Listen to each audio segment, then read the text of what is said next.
I saw this clip, Ken, and I would love to have a discussion. So let's play this Instagram reel. In 16 years, your daughter will not be able to buy a house. It will not be affordable for her to buy a house unless you help her. I would argue that it is a better business decision. It is a better financial decision for you to buy a house for her. It's an investment property. It's a rental property. All of the money that comes from that goes into an account, and that is her college, number one. And number two, that house is being paid for by somebody else. So then when she is 22 years old, graduated from college, you can say, here, sweetheart, here is the home that you will never, ever have been able to afford if I had not bought it for you 16 years ago. And I'm telling you right now, that is the best financial decision. Rather than going to 529, whatever that thing is, college fund, that is complete and total bull. I agree with that. I'm telling you right now, going ahead and buying a house as an investment, that is the best thing that you can do for your children. And I'm not selling anything I own because... No, I wish I'd kept everything I ever bought. Yeah. Wow, a lot there. Fascinating. Boy, she was a bit of a machine gun there. She knew what she wanted to All right, get out things. into the world. Myth number one, first thing she said that's incorrect, and it's just absolute emotional hyperbole, is that your daughter won't be able to buy a house. It won't be affordable. Oh, she won't be able to on her own. That's fear-mongering, and that's kind of playing into this whole, upper class versus lower class. It's a little bit of middle-class warfare because she's making a point. But that's exaggerated, and it's not true. Secondly, what she's prescribing there is most likely... I don't have any other context. Do you know this person? Nope. I don't have any other context, but she's probably saying take on debt. So let's say an American family's got a bunch of debt, and then they were to take what she were to say as gospel truth. Now they're going to go get a second mortgage, and under the guise of, well, this is really, really smart. So it's incomplete advice. So there's two things right out of the gate. Okay, so number one, yes, I'm with you on the fear thing. I'm like, no, that's just not. I mean, I just am not. Yeah. I don't agree.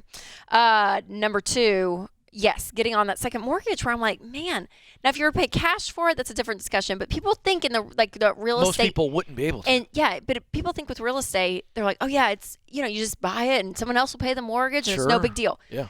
It's a part-time job when you have other properties. And risky. And risky because what if you don't have anyone to fill it? And then who's going to pay the mortgage? So third thing, the 529 is a wonderful investment vehicle. She makes it out like it's some sort of piece of crap, and they're both like, oh, yeah, no, 529, that's so stupid.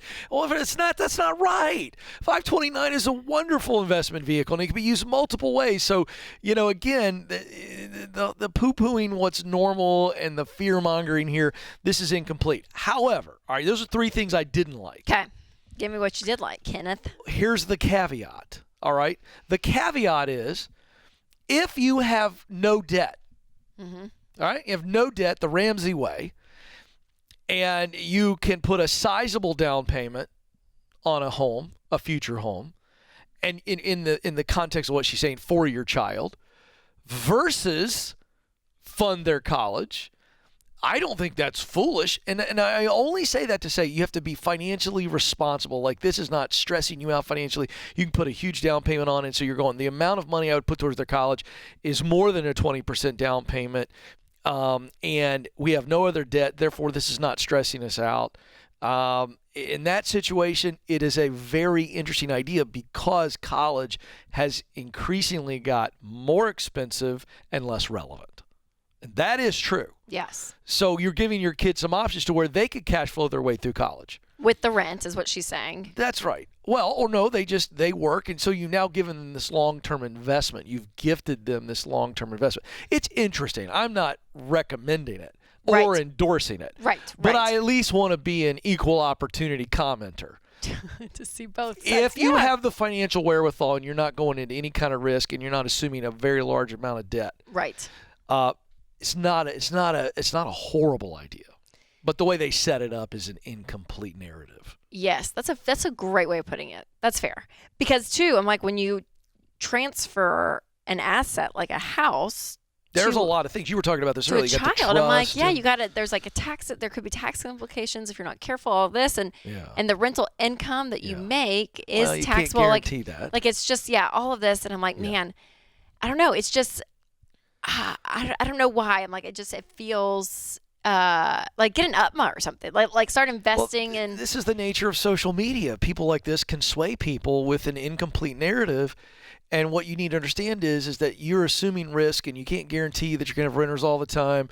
There's a lot of things that are at play. Versus the 529 can be used in a variety of ways towards qualifying them. So if they don't go to traditional college, Yeah. they could still use the 529 for a trade school, Yes. which now is like, And can be passed to different along. children and all that.